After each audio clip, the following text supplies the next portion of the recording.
Hi friends, இன்றைக்கி Monday afternoon 1 o'clock ஆயிடுச்சு. குட்டீஸை காலைல ஸ்கூலுக்கு அனுப்பிச்சிட்டு அதுக்கப்புறம் இந்த கடைசி 4 நாள் அவங்க லீவில் எடுத்து அங்கங்கே போட்ட திங்ஸ்லாம் எடுத்து வச்சுட்டு வீட்டில் என்னோடய ஒர்க்கெலாம் கம்ப்ளீட் பண்ணி மாப் பண்ணுற வேலையெல்லாம் இருந்துச்சு. அதெல்லாம் முடிச்சதுக்கப்புறம் தான் இந்த வீடியோவை எடிட் பண்ணுறேன். இந்த வீடியோவில் என்ன இன்க்ளூட் பண்ணியிருக்கேன்னா, Jan 26 என்னோடய ஃபுல் டே ரொட்டீன் ஒர்க். அதுக்கப்புறம் நான் அந்த கரூரில் எக்ஸ்போ போட்டிருந்தாங்க, 4 நாள் நடத்துனாங்க. குட்டீஸ் அதுக்கு கூட்டிகிட்டு போயிருந்தேன். அந்த வீடியோ இதில் இன்க்ளூட் பண்ணியிருக்கேன். வாங்க பார்க்கலாம். ஃப்ரைடே மார்னிங் குட்டீஸ்க்கு ஃப்ளாக் ஹாய்ஸ் முடிச்சுட்டு அவங்களுக்கு அடுத்த நாள் ஆனுவல் டே இருக்கனால டான்ஸ் ப்ராக்டிஸ் இருந்துச்சு. ஸோ லஞ்சுக்கு டிஃபன் தான் எடுத்துகிட்டு போவேன்ட்டாங்க. சப்பாத்தியும் தக்காளி தொக்கும் செஞ்சு கொடுத்தேன். ஸ்நாக்ஸுக்கு ஸ்வீட் கார்ன் வேக வச்சு கொடுத்துட்டேன். இட்லிக்கும் தோசைக்கும் மாவு தீர்ந்ததுனால கிரைண்டரில் அதையும் போட்டுட்டேன். இந்த மாவு ஆட்டிகிட்ருக்கிறதுக்குள்ளே துணியெல்லாம் மிஷினில் போட்டு வரலான்ட்டு போய் மிஷினில் போட்டுட்டு ஆன் பண்ணி விட்டுட்டு வந்துட்டேன். அடுத்து எனக்கும் என் ஹஸ்பண்டுக்கும் கத்திரிக்காயும் உருளைக்கிழங்கும் போட்டு குழம்பு வச்சேன். அதுக்கப்புறம் ஃபிஷ் டேங்க்கில் ஃபிஷ்ஷுக்கு ஃபுட்டு அவங்க 2 பேரும் கனிஷ்காவும் தன்சியும் காலையில் ஒருத்தர் ஈவினிங் ஒருத்தர்னு பிரித்து வச்சுருந்தாங்க. 2 பேருமே வேலையை செய்யாமல் போயிட்டாங்க. அப்புறம் நான் தான் ஃபிஷ்ஷுக்கு ஃபுட்டை போட்டுட்டு அதுக்குள்ளே வாஷிங் மிஷின் சத்தம் போட்டுச்சு, துணி எடுத்து காய போடுங்கிற மாதிரி. அப்புறம் அதையும் போய் ஆஃப் பண்ணி துணியெல்லாம் எடுத்து காய போட்டுட்டு வரலான்னு போய் எடுத்து போட்டுட்டு வந்தேன். இன்றைக்கி மாவு ஆட்டியிருந்தேன்ல, அதிலருந்தே கொஞ்சம் அரிசி மாவு எடுத்து வச்சுருந்தேன் இந்த ஸ்வீட் கச்சாயம் பண்ணுறதுக்கு. குட்டீஸ்க்கு வீட்டில் ஸ்நாக்ஸ் எதுவும் இல்லை அப்படி சொல்லிட்டு கொஞ்சம் செஞ்சு வைக்கலான்னு எடுத்து வச்சுருந்தேன். இந்த ரெசிபி என்னோடய சேனலில் நான் அப்லோட் பண்ணியிருக்கேன். அதோடய லிங்க்கை நான் டிஸ்கிரிப்ஷனில் போடுறேன், நீங்கள் வேணும்னா பார்த்து செய்யுங்க. இது குட்டீஸ்க்கு ரொம்ப பிடிக்கும். இதை அப்படியே எடுத்து வச்சுட்டு இப்போ பார்த்தீங்கன்னா எங்கள் கிச்சனில் திங்ஸ் எல்லாம் அப்படியே போட்ட மாதிரியே இருக்கும். வேலையெல்லாம் முடிச்சுட்டு க்ளீன் பண்ணிக்கலான்னு அப்படியே வச்சுட்டேன்லாம்.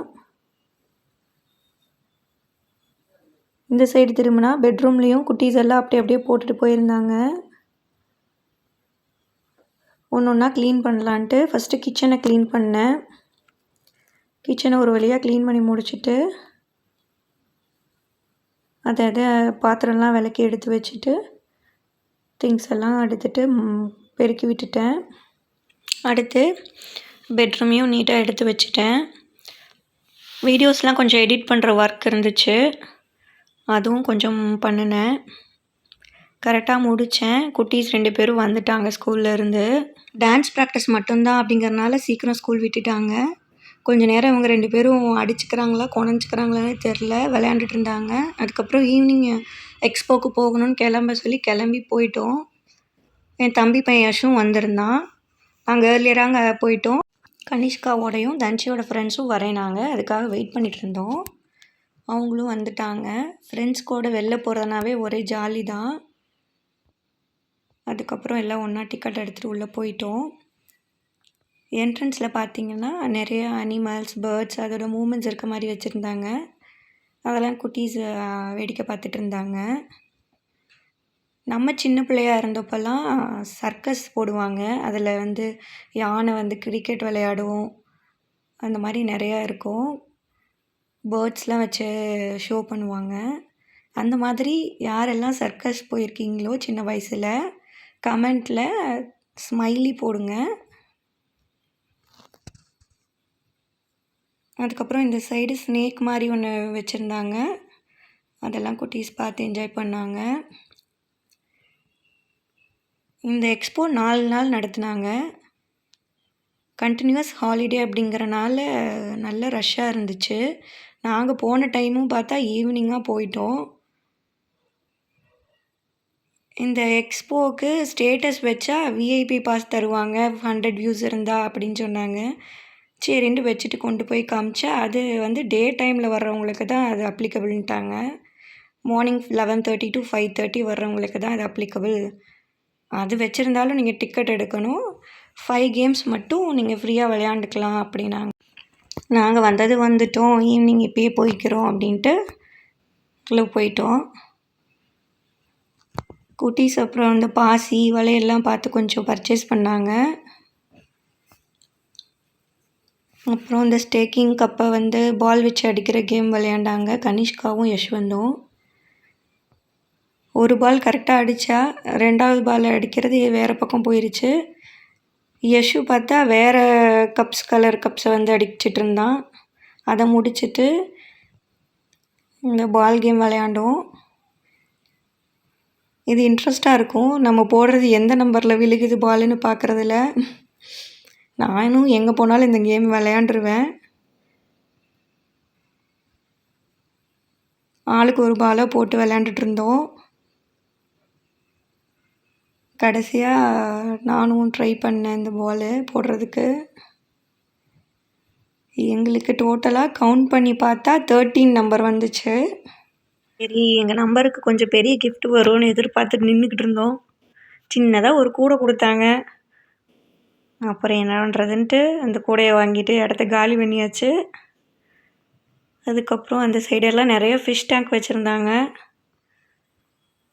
நிறைய கலர்ஸில் நிறைய டேங்க் வச்சுருந்தாங்க. அதெல்லாம் குட்டீஸ் கொஞ்சம் நேரம் வேடிக்கை பார்த்தாங்க.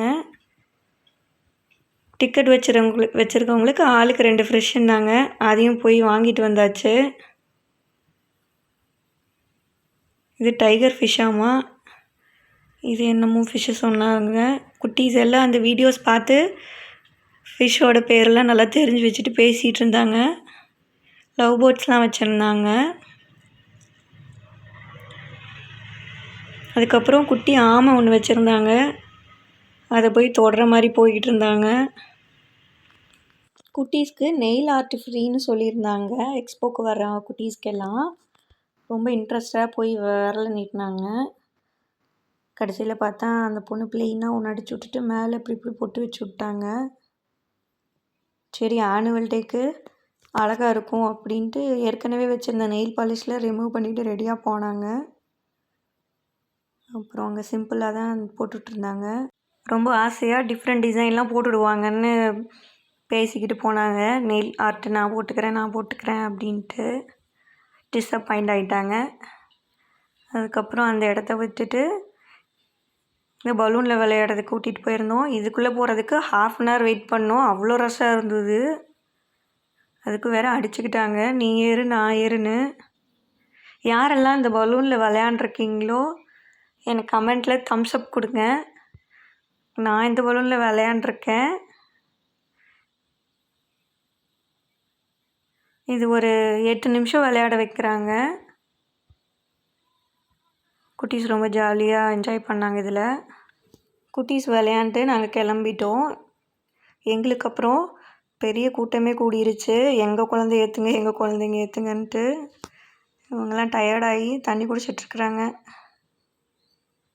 இந்த வாட்டர் கேமில் நான் இறங்க விடலை. இந்த தண்ணியில் விளையாண்டா சளி பிடிச்சிக்கொன்ட்டு. அப்புறம் இந்த மாதிரி பெரிய ஏர் பலூன் வச்சுருந்தாங்க. 10லேருந்து 12 குழந்தைங்கள உள்ளே விட்டுறாங்க. ஒரு 10 நிமிஷம் விளையாட அலோவ் பண்ணுறாங்க. இதுக்கு ஒருத்தருக்கு 70 ரூபீஸ் சார்ஜ் பண்ணாங்க. இதில் விளையாண்டதுக்கப்புறம் குட்டீஸ் ரொம்ப பசிக்குது அப்படின்னாங்க. அங்கேயே ஃபுட் கார்னர் இருந்தது. குட்டீஸ்க்கு பிடிச்ச மாதிரி ஸ்நாக்ஸ் ஐட்டம் வாங்கினோம்.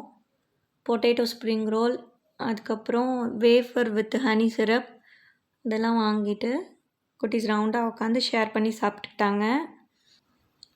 இந்த டே நல்லா ஃபன்னாக இருந்துச்சு குட்டீஸ்க்கு. எனக்கும் இவங்களோட போனதில் டைம் போனதே தெரியல. நைட்டு 9:15 ஆகிடுச்சு.